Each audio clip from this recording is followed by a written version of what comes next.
Japan में एक पुजारी थे। उन्हें चाय का बहुत शौक था। वो चाय पीना बहुत पसंद करते थे। वो हमेशा नए नए तरीके से चाय बनाकर पीते थे। एक दिन उन्होंने एक पुराना खाल का चायदानी सस्ते में खरीद कर लाए। उन्होंने उसको मेहनत से मांझा। चायदानी टलक टलकियों। आकर्षक चायदानी देखकर पुजारी दंग रह गए।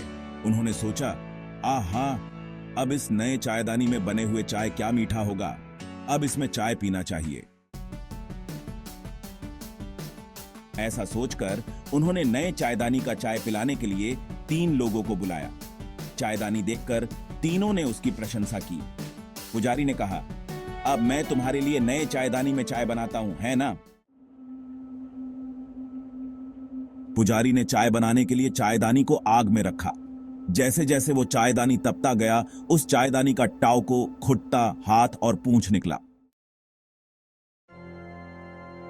पुजारी बोलने वाला चायदानी देखकर हैरान रह गए। उन्होंने चाय पीने आए हुए दोस्तों को कहा, तुम लोग चायदानी को पकड़ने के लिए दौड़ो।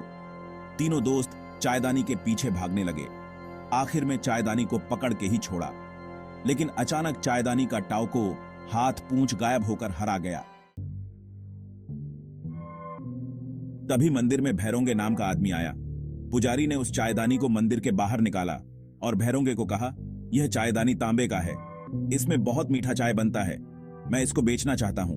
तुम खरीदोगे तो मैं बहुत सस्ते में दूंगा। तुम घर ले जाओगे? भैरोंगे भी ऐसा अच्छा चायदानी सस्ते में पाकर खुश हुआ। उसने चायदानी को हाथ में लेकर तौल किया और खरीद कर ले गया। रात को भैरोंगे सोने के लिए अपने कमरे में गया। घर में कोई नहीं था। घर बहुत सुनसान था। पर अचानक आवाज आया, मिस्टर भैरोंगे, मिस्टर भैरोंगे।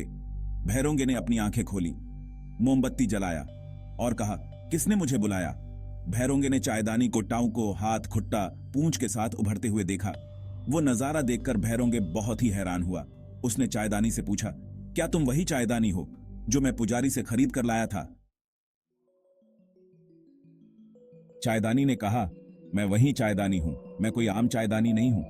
मैं तो जादू का चायदानी हूं। मेरा नाम बम्बुकू है, जिसका मतलब होता है भाग्यशाली।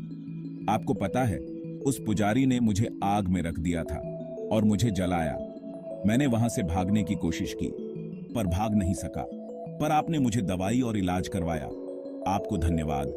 यदि आप मुझे आग में कभी नहीं रखोगे और मुझे मीठा मीठा खाने को दोगे, तो मैं आपके साथ रहूंगा।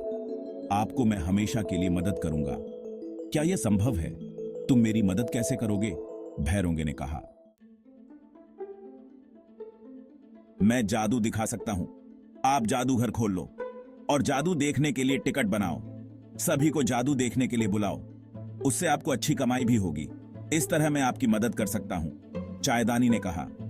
भैरोंगे ने भी सोचा, सच में यह बहुत अच्छा उपाय है धन कमाने का।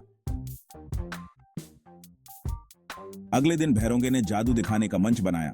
मंच के आगे बोर्ड लगाया, बम्बुकू अर्थात जादू का चायदानी, जिसका मतलब भाग्यशाली होता है। उसने जादू दिखाना शुरू किया। दिन प्रतिदिन बम्बुकू का जादू देखने वालों की संख्या बढ़ती गई। जब मंच लोगों से भर जाता था, तब भैरोंगे मंच के अंदर जाकर ड्रम बजाने लगता था। बम्बुकू अपना जादू दिखाने लगता था। बम्बुकू डोरी पर चढ़ता था।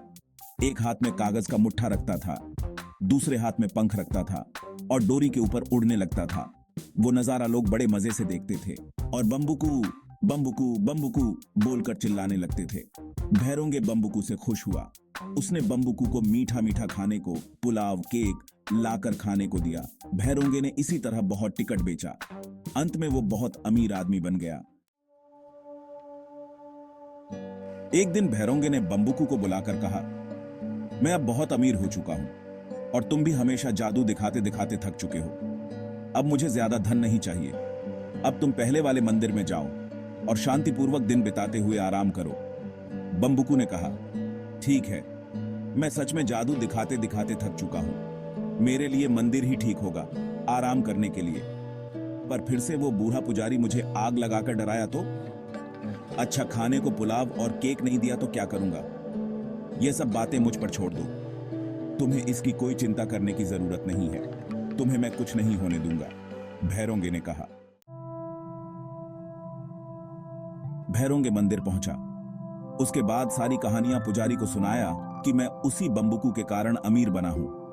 अब बम्बुकू को आराम की जरूरत है, इसलिए मैं बम्बुकू को छोड़ने आया हूं। इसको आराम से रहने देना, इसको आग में कभी मत रखना।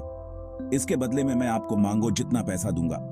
पुजारी ने बम्बुकू को आग में कभी नहीं डालने का वादा किया। उसके बाद बम्बुकू को भैरोंगे ने पुजारी के ही जिम्मे छोड़ दिया।